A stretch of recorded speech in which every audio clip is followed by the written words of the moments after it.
এ পর্যায়ে বক্তব্য রাখবেন বৈষম্যবিরোধী ছাত্র আন্দোলনের কিশোরগঞ্জ জেলা সমন্বয়ক জনাব একরাম হুসাইন।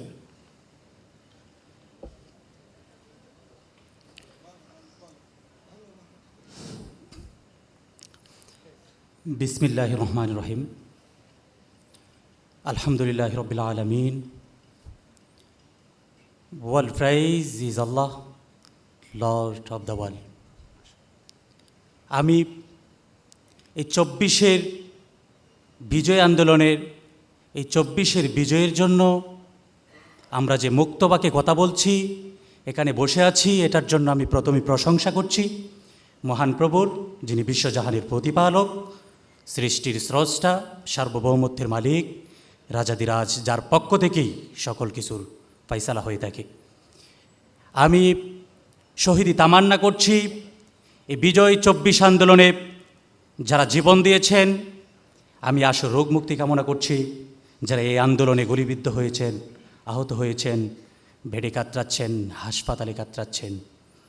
আমি ধৈর্য ধারণ করার জন্য আল্লাহর কাছে প্রার্থনা করছি যারা এই বিগত 17 বৎসরের জুলুম নির্যাতনের শিকার হয়েছেন, নিপীড়নের শিকার হয়েছেন, নির্যাতনের শিকার হয়েছেন। বিপ্লবী ছাত্রবন্ধুগণ এবং দেশবরণ্যে ওলামায়ে কেরাম, আজকের ব্রিটিশ খেদাও আন্দোলনের সিপাহ সালার জমিয়তে ওলামায়ের প্রতিষ্ঠাতা শাইখুল হিন্দ মাহমুদ হাসান দেওবন্দি রহমতুল্লাহ আলাইহির জীবন ও কর্ম শীর্ষক শাইখুল হিন্দ কনফারেন্সের বিপুল সম্মানিত সভাপতি, উপস্থিত আছেন প্রধান অতিথি কিশোরগঞ্জের আলেমেদিন এবং আমার ছাত্রবন্ধু ও ভাইরা, সকলকে বৈষম্য বিরোধী ছাত্র আন্দোলন কিশোরগঞ্জ জেলা শাখার পক্ষ থেকে রক্তিম শুভেচ্ছা জানাচ্ছি।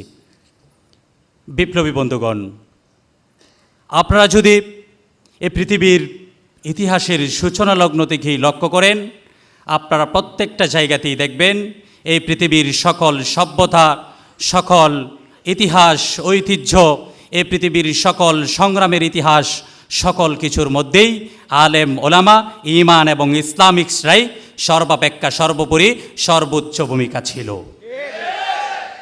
তো সেখানে যুগের পরিবর্তনে, সময়ের পরিপ্রেক্ষিতে বিভিন্ন সময়েই যারা চক্রান্তকারী, ষড়যন্ত্রকারী, তারা আমাদেরকে পর্যদুস্ত করার চেষ্টা করেছে। আমি যদি এই বিজয় 24 আন্দোলন নিয়ে আমি বলি যে এই বিজয় 24 আন্দোলন শুধু এই 24-এই আমরা ছাত্ররাই সফল করি নাই, এর পিছনেও এক গৌরবগাথা ইতিহাস রয়েছে। 2008 সালে যখন রয়ের এজেন্ডা বাস্তবায়নের জন্য বাংলাদেশে একটি রয়ের প্রেসক্রিপশনে একটি সরকার গঠিত হলো, পরবর্তীতে আমরা লক্ষ্য করলাম যে সেখানে আমাদের দেশপ্রেমিক সেনাবাহিনীর চৌকস অফিসারদেরকে হত্যা করার মাধ্যমে একটা নীল নকশা আঁকা হয়।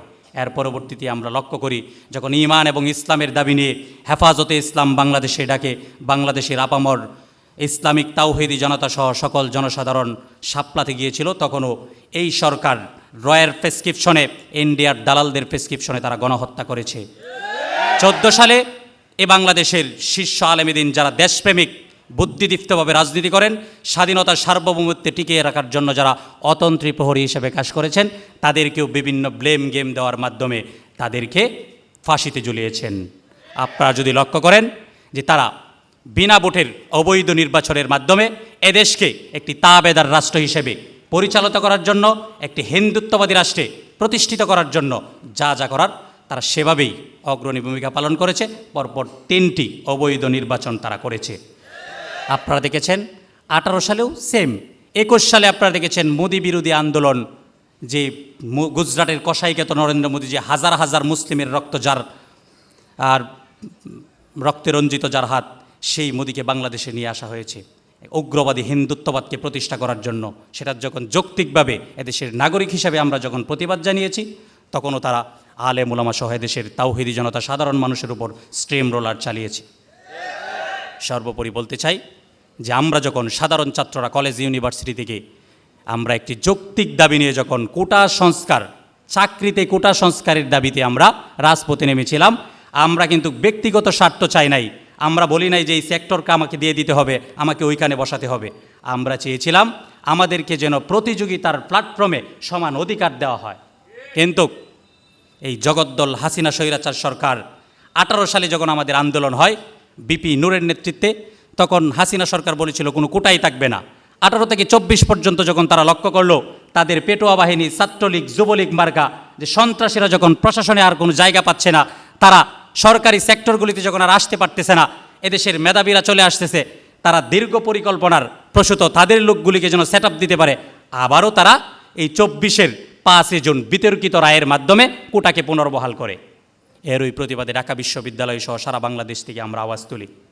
আমাদের সিম্পল দাবি ছিল, আমরা সেই দাবিতেই long march, road march, Bangla blockade, march for justice সহ নর্মালভাবে যেই প্রোগ্রামগুলি কর্মসূচি আমরা মিছিল মিটিং করতেছিলাম, একটা পর্যায়ে আমরা লক্ষ্য করলাম যে ফেসিস্ট হাসিনা সরকার, বিনা ভোটের অবৈধ সরকার, ভারতের প্রেসক্রিপশনে এই ছাত্র জনতার উপর তার যেই অথর্ব, বিতর্কিত, একেবারেই অগ্রহণযোগ্য মন্ত্রী পরিষদ, তার যে গুন্ডাফান্ডা ছাত্রলীগ, যুবলীগ লেলিয়ে দিয়েছে, তাদের বিতর্কিত বক্তব্যের মাধ্যমে ছাত্রদের উপর তারা একটা আক্রমণ চালিয়েছে, বিশ্ববিদ্যালয়গুলিকে রক্তে রঞ্জিত করেছে, আবু সাইদ মুগ্ধ সহ আমাদের হাজার হাজার ছাত্রভাইদেরকে তারা হত্যা করেছে।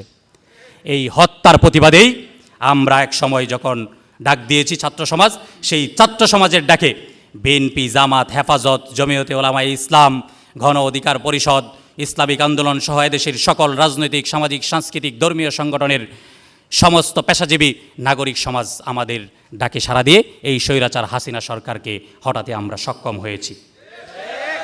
বিপ্লবী ছাত্র বন্ধুগণ এবং আমার শ্রদ্ধাভাজন আলেমীদিন, আমাদের এই স্বাধীনতাকে রক্ষা করতে হলে, আগামী দিনে একটি সুন্দর সুশৃঙ্খল বাংলাদেশ গঠন করতে হলে আমরা যেই স্বপ্ন দেখছি, সাম্য, মানবিক মর্যাদা, সামাজিক মেয়ের বিচারের ভিত্তিতে বাংলাদেশ এমন একটি রাষ্ট্র হবে যেখানে বিএনপি, জামাত, হেফাজত, ইসলামিক আন্দোলন, জমিয়তে ইসলাম এমন কোনো বাক থাকবে না, যেখানে হিন্দু মুসলিম টুপিওয়ালা টুপি ছাড়া এমন কোনো বাক থাকবে না। অ্যাজ এ ম্যান হিসেবে, মানুষ হিসেবে, এদেশের নাগরিক হিসেবে প্রত্যেকটা মানুষ যে রাষ্ট্রের যে মৌলিক অধিকার রয়েছে, ন্যায্যতার ভিত্তিতে, রাষ্ট্রীয় আইনের ভিত্তিতে, ঈমান এবং ইসলামকে প্রাধান্য দিয়ে সকল কর্মকাণ্ডগুলি পরিচালিত হবে, সকল মানুষ তার ন্যায় বিচার পাবে, সেমন একটি বাংলাদেশী আমরা চাই। তো সেই জায়গা থেকে আমি আকুল আবেদন জানাবো, আপনাদের সজাগ দৃষ্টি রাখতে হবে। আপনার একেবারে গ্রাম পঞ্চায়েতের মেম্বার থেকে শুরু করে সর্বোচ্চ পর্যায়ে মন্ত্রী পরিষদ পর্যন্ত আপনার প্রতিনিধিত্ব থাকতে হবে। আপনার একেবারে ইউনিয়ন পরিষদের যে কম্পিউটার টাইপার থেকে শুরু করে রাষ্ট্রের সর্বোচ্চ পর্যায় পর্যন্ত, প্রধানমন্ত্রীর প্রেস উইংস পর্যন্ত আপনার আমার লোক থাকতে হবে, আপনার আমার আদর্শের লোক সেটিং করতে হবে। অন্যথায় বর্তমানে আমরা যেটা লক্ষ্য করছি, আমরা আপাত দৃষ্টিতে আমরা স্বাধীনতা অর্জন করলেও যে কুচক্রী মহল, হাসিনার পেতাত্তারা, ইন্ডিয়ার দালালরা এখনও এই বাংলাদেশের সকল সেক্টরে বিদ্যমান রয়েছে। তারা বিভিন্ন ধরনের করার চেষ্টা করছে, স্বাধীনতাকে বলণ্ডিত করার চেষ্টা করছে। আমি স্পষ্ট ভাষায় বলে দিতে চাই, এই রক্তে রঞ্জিত এই ছাত্র সমাজের রক্তে যেই স্বাধীনতা আমরা অর্জন করেছি, সেই স্বাধীনতাকে কেউ যদি রক্তচক্ষু দেখায়, কেউ যদি কোনো ধরনের ষড়যন্ত্র করে, বহিরাগত কোনো ষড়যন্ত্র যদি আসে, দেশবিরোধী সকল ষড়যন্ত্র রুখে দেওয়ার জন্য ছাত্র সমাজ এক সাগর রক্তের বিনিময়েও এই প্রভু পেশি শক্তিকে রুখে দেওয়ার জন্য প্রস্তুত রয়েছে। বিপ্লবী ছাত্র বন্ধুগণ, আমি আর কথা বাড়াতে চাই না, ওখানে অনেক গণ্যমান্য ব্যক্তিবর্গ কথা বলবেন। সর্বোপরি আমি চাই আপনাদের সকলের সার্বিক সহযোগিতা এবং পরামর্শে সুশৃঙ্খল পরিকল্পনা এবং প্ল্যান অনুযায়ী আগামীর বাংলাদেশ এমন একটি বাংলাদেশ হবে, আগামীর বাংলাদেশ এমন জায়গায় পৌঁছবে যেখানে পৃথিবীর বুকে বাংলাদেশ একটি শ্রেষ্ঠ রাষ্ট্রে রূপান্তরিত হবে। সর্বোপরি আমার কথাবার্তায় ভুল ত্রুটি হলে সকল ক্ষমাসুন্দর দৃষ্টিতে দেখবেন। সকলের দোয়া চেয়ে আমি আমার কথা শেষ করছি। ধন্যবাদ সকলকে।